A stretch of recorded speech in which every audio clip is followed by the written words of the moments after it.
Hi. So let's discuss why almost all the time that if you want a cookie, eating the cookie is a better idea than avoiding eating the cookie, and why assigning a moral value to food is so harmful. And that is because of cortisol. And if you don't follow Tracy, she's like mind-blowingly smart. Welcome to the shame cycle. This can apply to everybody. It starts with restriction. I want to feel more in control of my health. So I start following the diet of my favorite influencer. She looks healthy, she makes it look delicious and easy to stick to. After a week or two, I realize all of my favorite foods are gone, and that avoiding things like carbs, sugar, gluten, dairy, wheat, air, citric acid, happiness, these aren't sustainable for me. So I break my diet, so I order some food that I haven't let myself eat in weeks, and I eat more than I want to, and I feel terrible about myself. Now, I feel guilty for numerous reasons.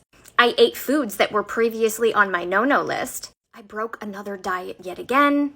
And because of my dietary failure and consuming food on the no-no list, I start to feel like I'm a failure myself. And this guilt and this shame stimulates a cortisol release inside of my body.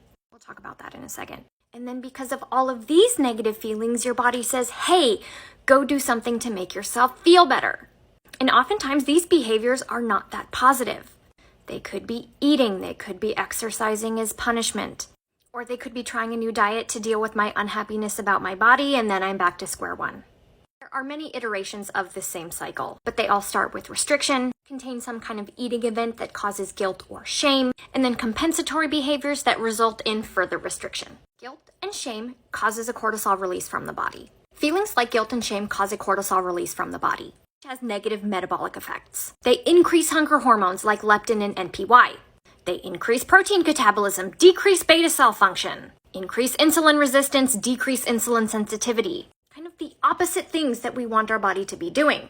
And cortisol is wonderful if you're going to be attacked by a bear. You're going to hold on to more water, your blood sugar is going to go up, your blood pressure is going to go up. You're going to be more alert. You're going to have a decreased sensitivity to pain. Great for running away from bears. Very detrimental to bodies if you're doing this on a regular basis. So what's the solution? Avoidance and forgiveness. This is going to take practice, but I know you can do it. We're going to stop restricting. Period. Food does not have a moral value.